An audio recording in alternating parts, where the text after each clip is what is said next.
I am, like I say this for every guest, but I'm really excited today to be chatting with the podcast guest, Dee Brennan. And I've only just met Dee.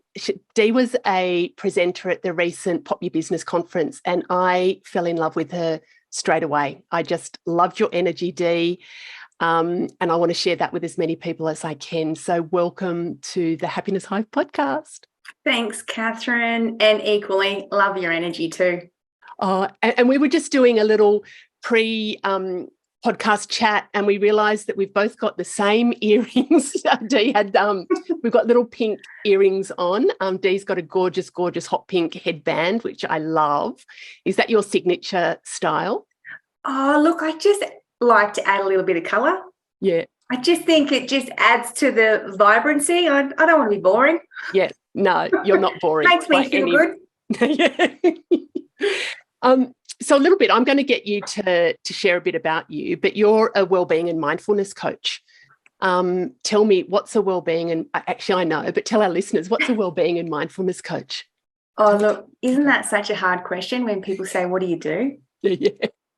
It really is, and I still struggle with it. Like I can't do an elevator pitch. You know, that like everyone says, what's your elevator pitch? I just don't have one.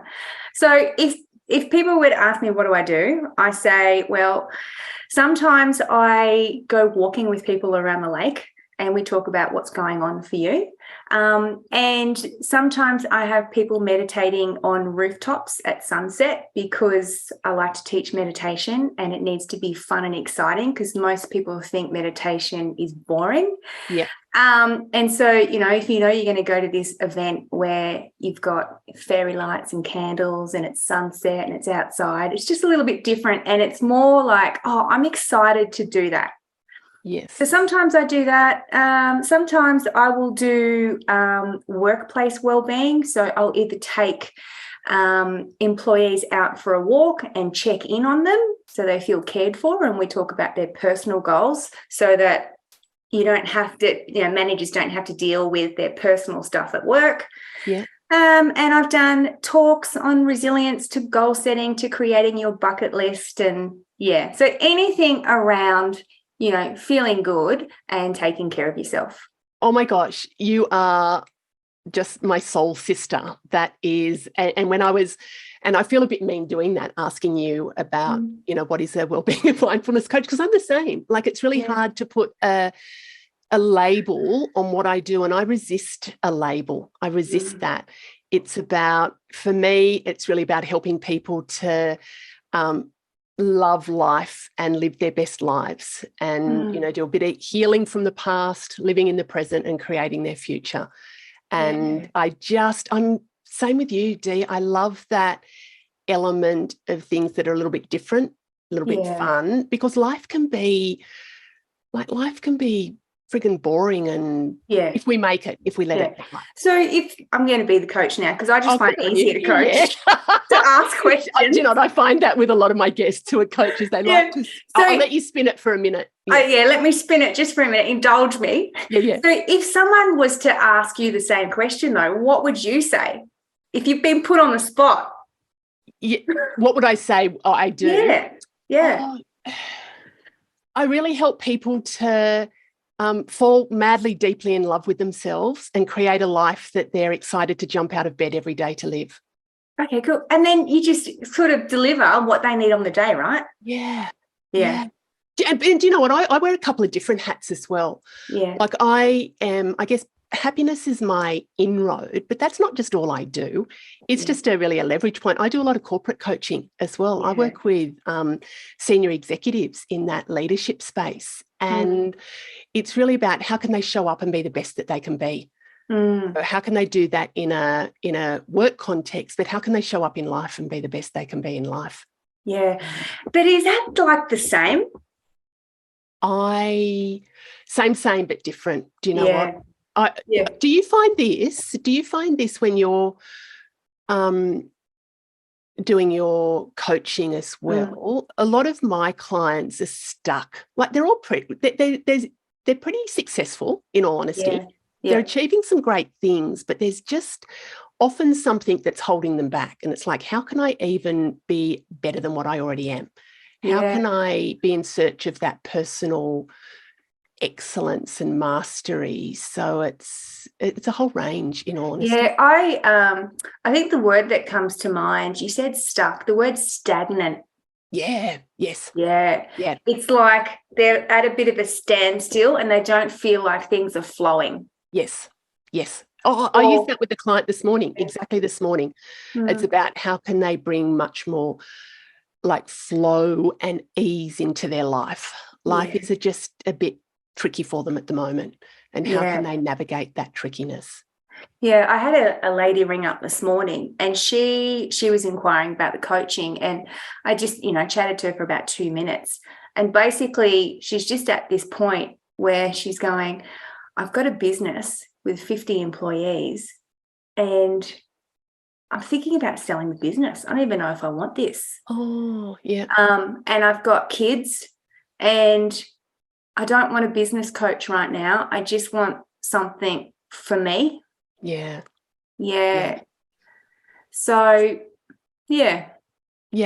Have you always been in that space of wellness and mindfulness? And look, it's just easy for me. Yeah. Like it's just come naturally. I've been doing it since, like unofficially since I was 16. Like I used to I'd be on the phone to a friend and they'd be feeling flat and I'd just say, look, put your joggers on, I'm coming around in 5 minutes, and I'd just hang up on them. Oh. And then I'd just turn up on their doorstep. I said, let's go for a walk. Oh, and so back then I had no idea I was coaching, right? Yeah. So officially, in terms of my career, I started out as a massage therapist, doing very much technical stuff, very much sports, working with pro athletes, traveling around the world with my massage table, real type A's. And I really loved that. And I was really into the technical when I started because I thought that would give me kind of credibility, and that's what I had to do. That was kind of like, that was a profession. And then things kind of, as they do, evolve in yourself and your career. And I realized that it was actually the soft skills that I was better at, and just holding space for people while they're on the table to think out loud, I say.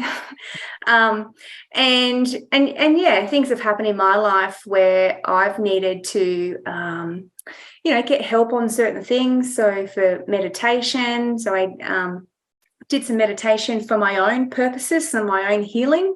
And then I ended up teaching that. I knew that with the coaching side of stuff, I really enjoyed it, but I didn't actually know what coaching was. And I went to this weekend workshop, and it was like a coaching personal development course. And out of that, they were selling this life coaching program.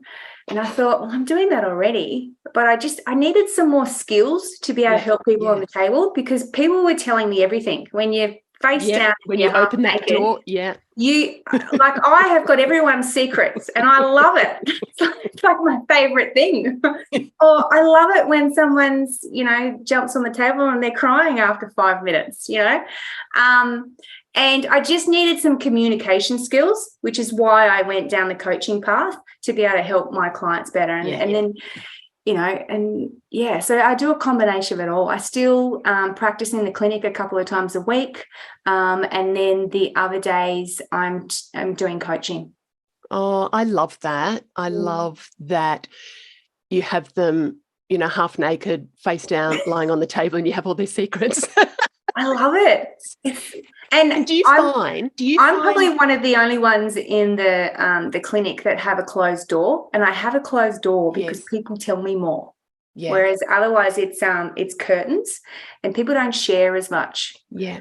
And you're probably the same, but I find that people open up to me really, really easily. I think that's one of my gifts. I think that's a superpower that I have, and you've probably got it too. You do. I did that for you when I had a coffee with you not long ago. Yeah. I just thought, I'm just going to tell her everything. There was no holding back. I felt very safe in your presence. Yeah. And I knew it wasn't going to go anywhere else. Yes. And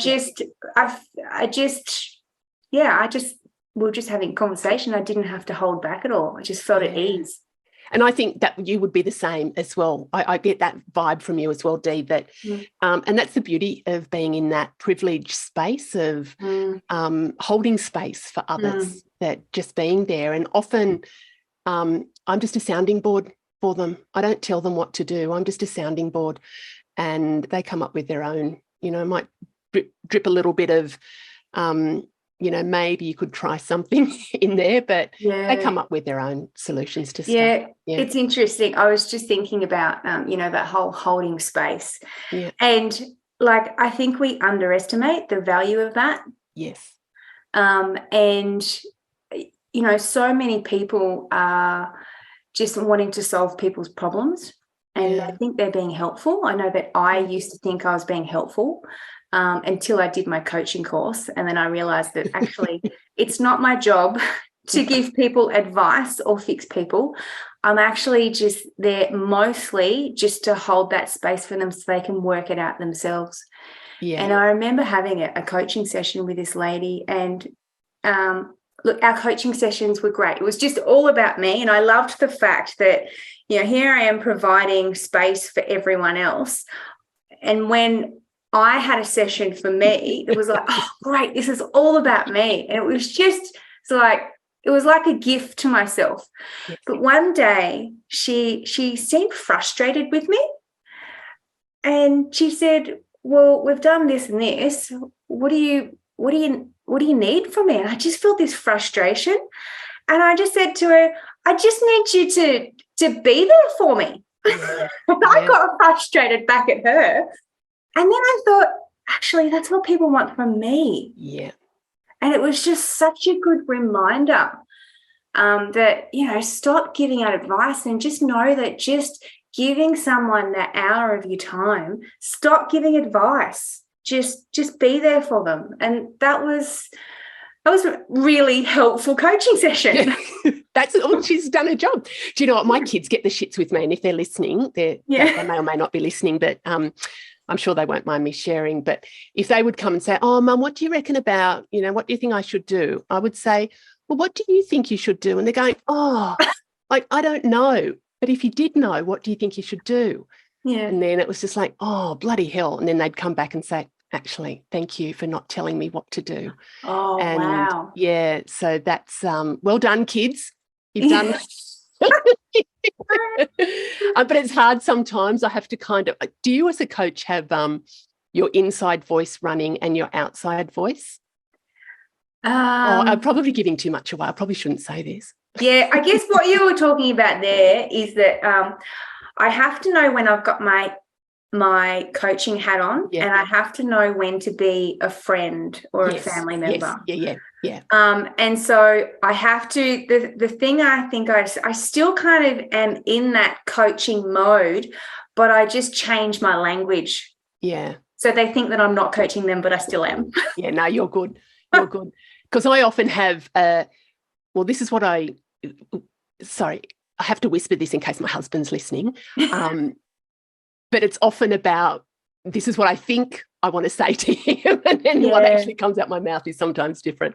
Yeah. Sorry, John, I love you around that.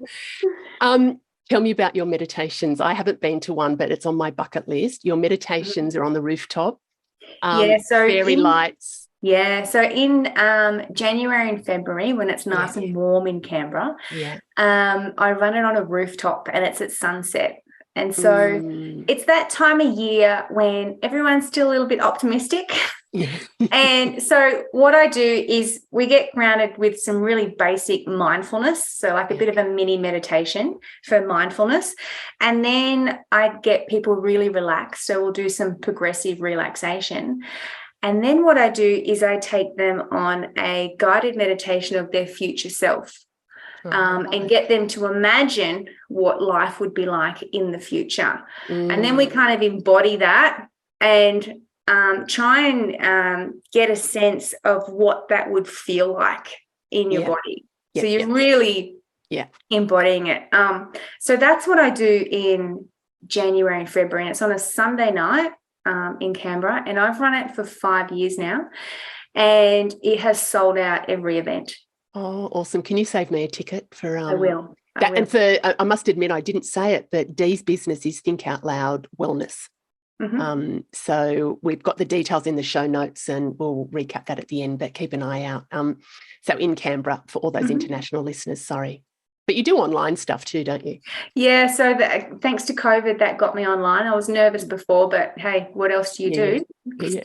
So during COVID, I ran this because I wasn't sure how this online stuff was going to work, right? I was a bit nervous and thought, is it going to be good enough? So I did some free stuff initially, and on Friday night, well, for my own entertainment as well, I would run this session. It was called Windful. Yeah. And so Friday night, I would sometimes leave home and go to the clinic that I'd work at, where I had Wi-Fi and stronger Wi-Fi. And I would run these sessions where it was 30 minutes. I'd have a chat at the start, and then we'd do a 15-minute meditation together, and then I'd have a bit of a chat at the end. And it really got me. And so I'd do it with a glass of wine. And so I'd say, you know, I get to enjoy a glass of wine, you get to enjoy guided meditation. And it really helped me build my confidence of being online. And what I loved about that is that I got to connect with all these people from all over the world. So I had over, 400 people from 7 different countries. Oh, how beautiful. And it was just great. Like, I lived in Qatar for a couple of years, and I had people from Qatar on my meditations, from London, from New Zealand. I reconnected with an old cousin. It was just really, really fun. Yeah, that's beautiful. And that's the sense I get from you too, Dee, that you do things that bring joy to you, but also sharing that joy with others. Well. It has to be fun for me. Yeah, that you kind of embody. Yes, that's what I do too. It's just like, I was talking with a business coach around just some stuff for me for next year. And there were some things that just made my shoulder kind of cringe. Like, it was just like, no, that does not bring me joy. I've got to do what is my passion. I can't do. I worked with a guy, probably 100 years ago. And he was a squillionaire, and he ran this. What was he? What?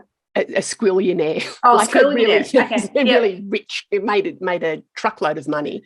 Yeah. But he just ran the same program over and over and over and over and over and over again. And it was almost like you could just switch him on, switch him off, and he would just say, he was just robotic about things.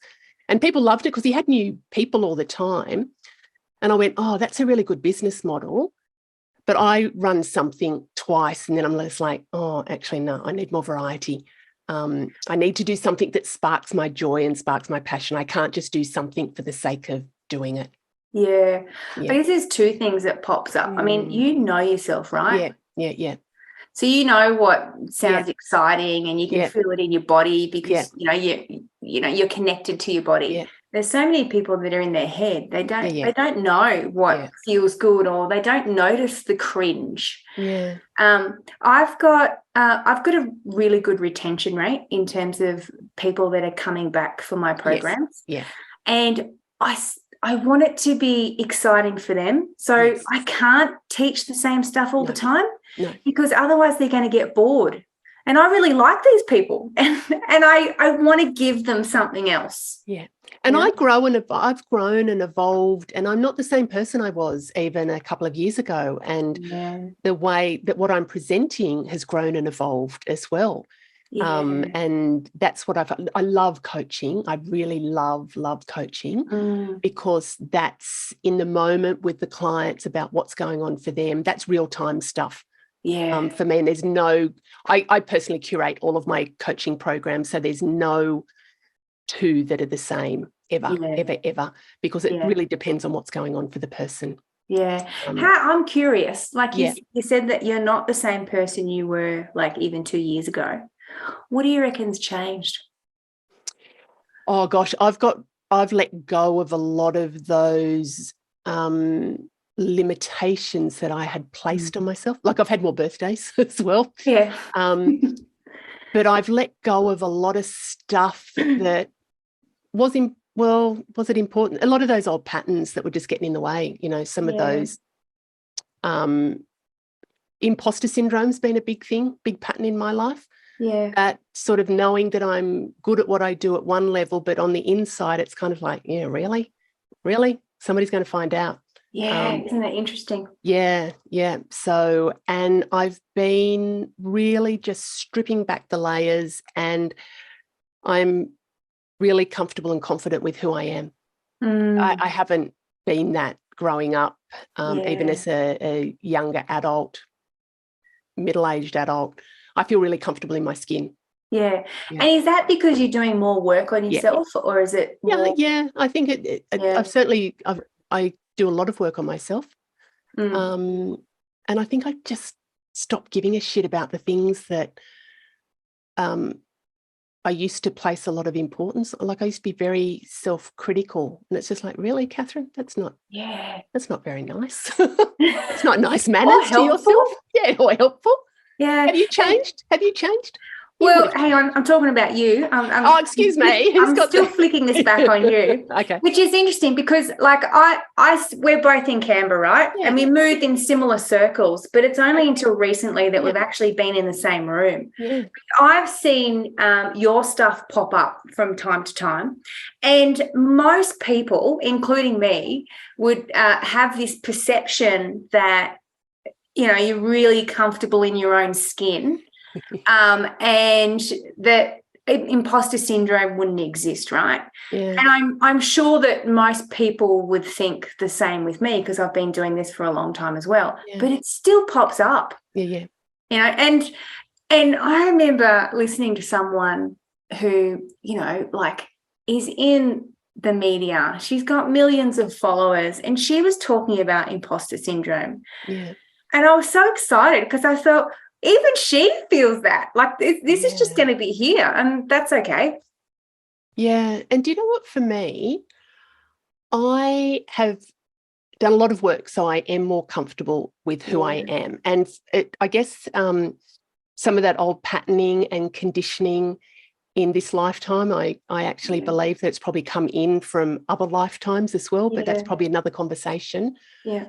But conditioning around it's not okay to be successful. So a little bit, and some of the listeners will know the backstory. My mum died when I was 12, and it was almost this feeling, and I'm sure it was never ever said to me, but it's not okay to be happy. It's not okay to be sad. It's not okay to talk about your emotions. You've just kind of got to get on with life. So that was the message that little 12-year-old took away from it, that I just need to get on with life. Yeah. So I became very capable, very competent, very independent, but on the inside, Dee, it was just like, holy shit, I have no idea what I'm doing. Scrambling. It's just like, I don't even know how to do life. I don't know how to do womanhood. I don't know how to do motherhood. The first baby I held was my daughter. Yeah. And I was just like, holy shit, what do I do with this baby? I was kind of this always second guessing myself. And then more recently in the, after a lot of work, it's kind of like, do you know what? I'm actually doing life okay.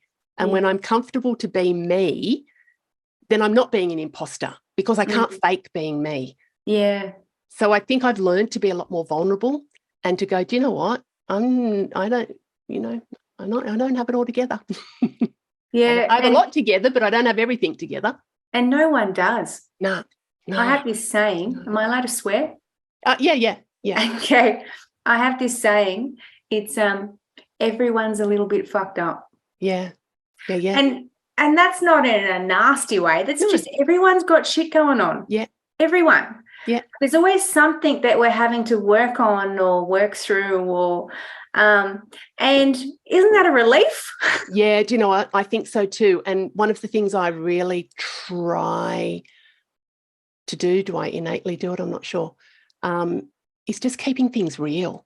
Like I don't share every little thing that's going on in my life, but I try and keep it pretty real. And that's the beauty of this podcast, is about chatting with women about how they do life.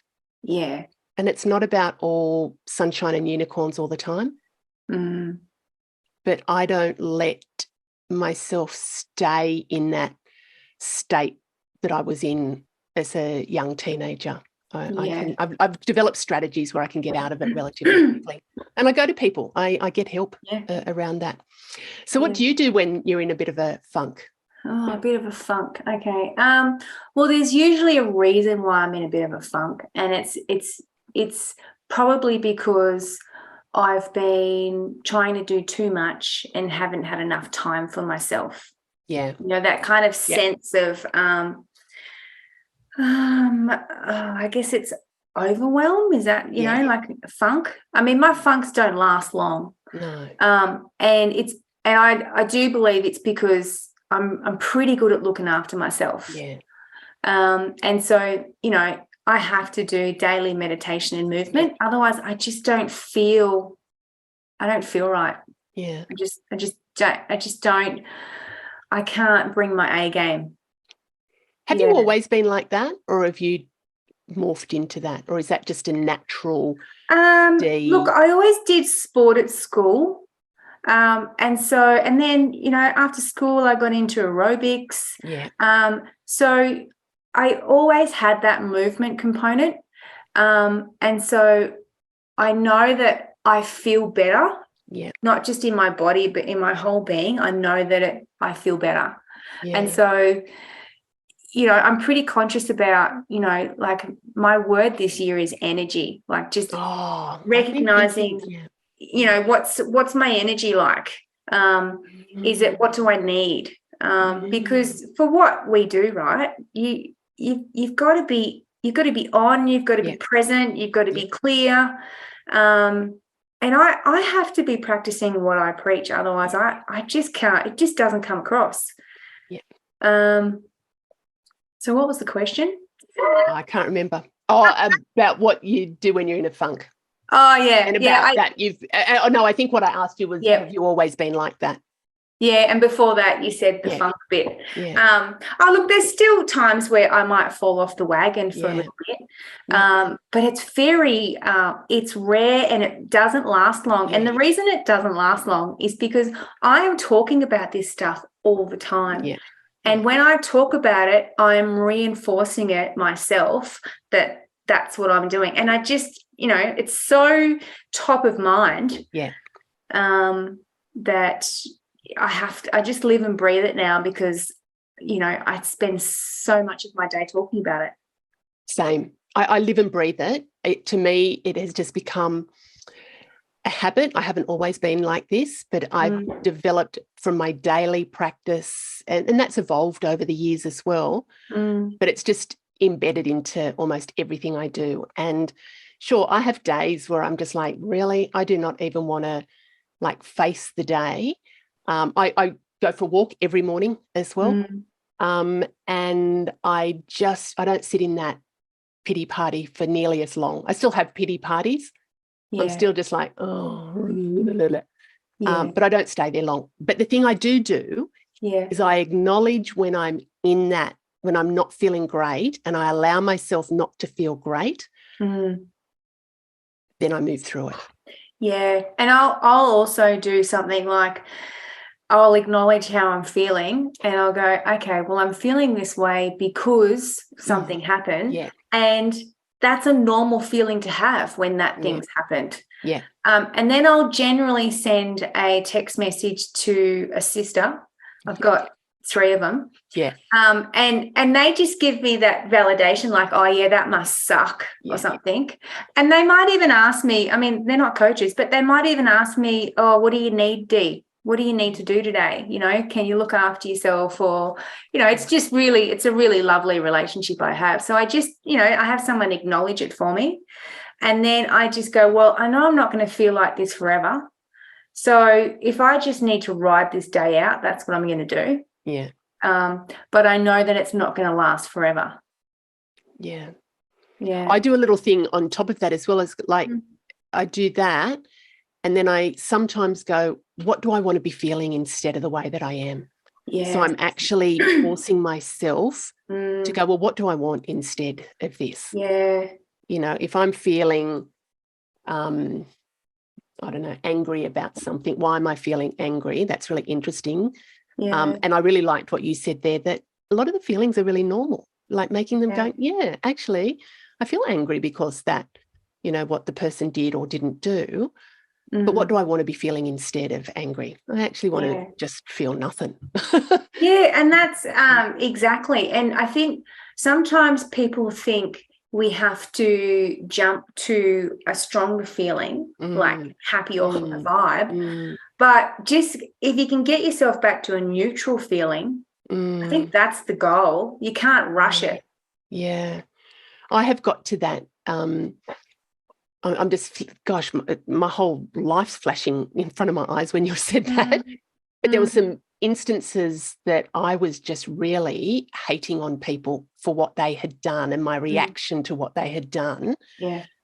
And then it was just like, that's not a nice feeling. Why am I feeling this? What do I want to be feeling instead? And it took me, one of these instances took many, many years for me to get over. But I got to this place of just neutrality. That was a beautiful place to be in, because I wasn't in that hating on them and that anger and that, all those really toxic negative feelings. I just got to this neutrality, didn't need to love them, didn't even need to acknowledge them, but I needed to not be in that negative space. That took a lot of work, far out. Yeah. And I think that's a really helpful thing to say for a lot of people, because we work in this kind of happiness, wellness space, right? Yeah. And I think the perception can be that we're high vibe all the time. Yeah. And look, we are a lot of the time. Yeah. But we both experience all those emotions, imposter syndrome. We're triggered occasionally by people, and we can get annoyed. And all those, we experience them all. We're not high vibe all the time, because that can be exhausting. Yeah. But what I've learnt, though, is the strategies to be able to move out of that negativity. And one of the things I've shifted over the years as well is people don't trigger me. I get triggered by people. Oh, yeah. So it's a subtle difference, but totally. The person doesn't trigger me. It's more about my responses to what's happening. So I'm owning that I'm being triggered. And when I'm triggered by something, what I do is I've learnt to go, what's happening within me? Why is that triggering me? Why is that triggering me? What is it? Is it a pattern? Is it an old pattern? Is it a, because really what it's indicating is that part of me still needs some work and some healing. Totally. And when I'm triggered, I go, oh, damn, I've been triggered again. It's like, oh, this is my stuff. Yeah. Yeah. And I do that in the coaching when people in the leadership space, when they come to me and they say, oh, so-and-so did this, and I've got a team member who's like not pulling their weight and blah, blah, blah, blah, blah, blah. It's just like, oh, that's interesting. What's that bringing up in you? They're like, what do you mean? And I said, but why is that triggering you? Why are you reacting the way that you're reacting? Yeah. And then it becomes about them. And when they do work on themselves, it's just like, oh, yeah, okay. And what's the common stuff that pops up? Do you know, common stuff is that people have expectations of others. They're very judgmental of others. And then that somebody's not doing something well enough, or they haven't done it. A whole lot of stuff around that. And then I say to them, and do you judge yourself in any way? Oh, yes. Oh, interesting. Yeah. So I try, and it's not that I get them to ignore the thing that's happening, but I really try and get them to have a look within and to say, well, what is it about me? What am I bringing to the party around it? And that sucks, doesn't it, when you have to reflect on your own crap? I'm going to change tack a little bit. When we got together for coffee the other day, and I said that the podcast is about how women do life, and you said I have a really great structure and format for how I do life. And I said, don't tell me, because I want to wait for the podcast. And we've sort of talked through some of that. Yep. But can you go into that in a little bit more detail for me about how you do life? Yep. All right. So I have a system for life. System. That was, yeah. It came to me just briefly. So I would go to all these personal development seminars 15, 20 years ago, And then I'd get to it and I'd go, all right, well, what am I going to do? I needed to have something tangible. And then I had a client who said she was working for a bank in marketing, right, and in credit cards, and it was really misaligned to her. Mm-hmm. And she was just feeling really out of whack. And she said, I just feel like I need a template for doing life.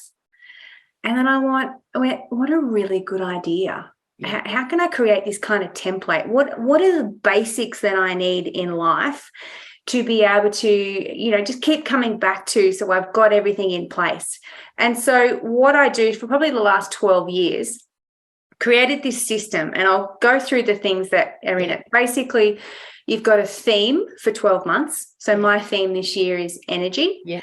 And so that's my one anchor. You don't remember New Year's resolutions, right? Yeah. But I remember my word.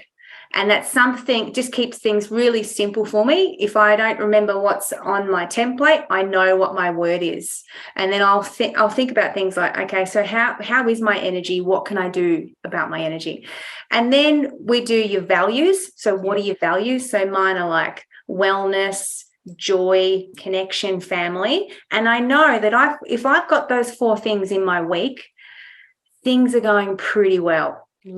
And then I go through feelings. So how do I want to feel? So one of the words might be inspired. And then I go, okay, well, if I want to feel inspired, what can I do? And it might be listening to a podcast or picking up a book or learning. Okay. And then I have a section where I go, okay, how can I take care of myself? So what do I do to manage my energy and look after myself? Because that's really important. Because if you're not looking after yourself, what's the point of even creating goals, right? Yeah. And it's really hard to move forward. You feel like you're kind of moving through mud if you're not looking after yourself. And then the last bit is just a list of goals. So when I've been through hard times, I have had 4 goals for the year. And it might be just looking after my family unit, whatever it might be. And then if I've had years where things are going really well, like this year, I think I've got about 22 goals, right? Yeah. And so, but the goals I cross-reference with my values and my feelings. So to choose a goal, I might think, okay, well, how can I feel inspired? And it might be go to a business conference, and be in a room full of amazing women. It might be connection. It might be calling my grandmother once a month, and so they're not massive goals, but I want to be able to go, you know what, if I could do this, and this, I could feel really good about the year. Yeah. And that's my system: your theme, your values, your feelings, how do you take care of yourself, and a list of goals. And then, so that's your basic template, right? And you could just take that and run with it. Yeah. But then, you've been doing this for a long time, right? So you might also have your system, but you could do that, but then make it your own. So you'll add things on there, but you'll have a different way of taking care of yourself than what I would. Yeah. So I think it's a really good framework to start. Yeah. And what it does is, for me, vision boards are not about manifesting Ferraris, right? But if you want to, that's awesome. Yeah.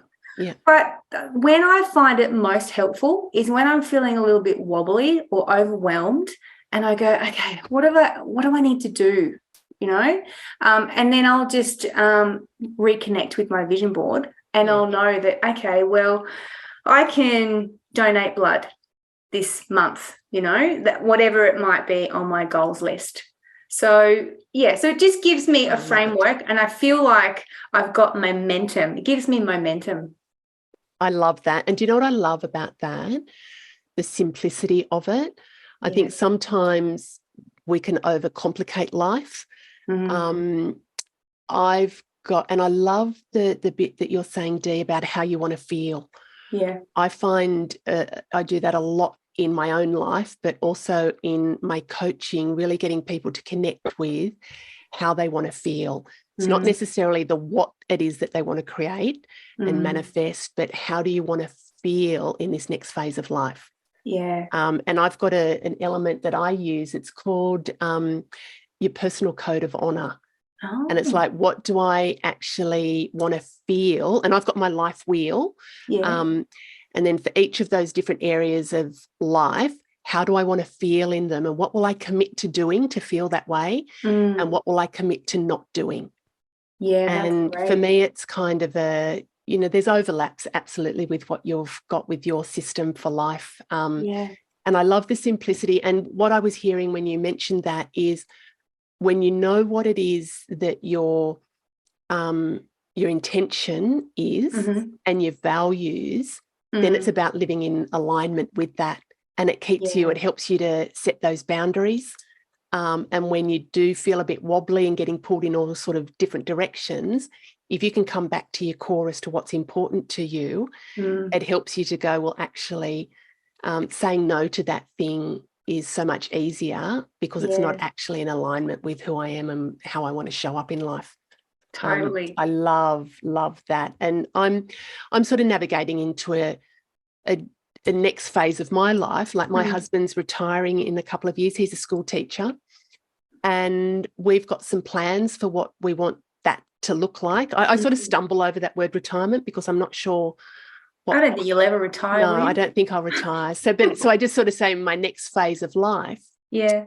And there are some things that have popped up, opportunities that have popped up in front of me. And I've kind of gone, that's not actually going to get me to where I want to be in a couple of years' time. So even though it would be beautiful and wonderful, I choose to say no to that. Yeah, that's big. That's big. That's very empowering. It's very empowering. And then I go, oh, fuck, should I have taken that or not? Yeah, there's still opportunities that I know that, like, I just took one the other day and it's exciting. But if I think about where I want to be in 10 years' time, I'm not going to be doing that. Yeah. But sometimes it might be a stepping stone to get there. So, totally. And just quickly on that feelings piece, feelings, people can have this perception that they're fluffy, right? Yeah. But they're actually really tangible. Yeah.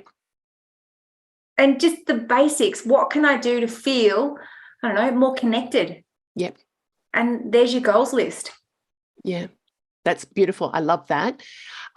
Dee, my gosh, the time just goes way, way, way too quickly for these chats. Where can people find you? Instagram, Think Out Loud Wellness, Facebook, Think Out Loud, and Google. Yeah. And we've got the details. They'll be in the show notes. Awesome. What's next for you? So I've started doing a lot more of these big vision and goal sessions. So basically go through that whole system for people, and a lot of vision board workshops for January and February. Yeah. Love that. Do you know what I'll show you because it sits here. I have, and others that are watching the video of this, I have a vision book. Oh, great. So I've got this is, probably about,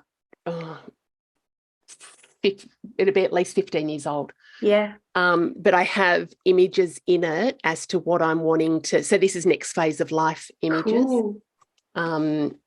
Look at this. Yeah. Got a labyrinth. Oh, great. How exciting. So I immerse myself in that, and I also have online. Do you do online vision videos, like vision board video? I need to. It's on my list. I have a video. I love creating that. I do it every couple of years. Video, like an iMovie. I create it. Yeah, it's a vision. Yes. Yeah, I've got one. Yeah, with the music and stuff. Like I really immerse myself. I have a playlist that aligns with the visions that I've got, that aligns with the feelings that I want, that help me to raise that vibration, to help me to manifest that. Yeah, I love it. Mine's only 2 minutes, but I'd like to do a longer one. Yeah. That's fun. Awesome, gorgeous. I loved chatting with you, and I can't wait to come to your rooftop meditation and just to hang out in your beautiful, sparkly, vibrant energy. Thank you. And I really hope that some of the stuff we talked about was tangible and that people can implement, because it's got to be practical, right? Yeah. And do you know what I find from these the podcasts, the feedback that I've been getting is that the pearls of wisdom just drop. Like people get stuff out of them, and I get feedback that just comments, oh my gosh, like just really random comments that people say, oh, it was so helpful and useful. So I'm trusting that will be the same for this chat. It absolutely will be. Awesome. Thanks, Catherine. See you, gorgeous. Bye. Bye.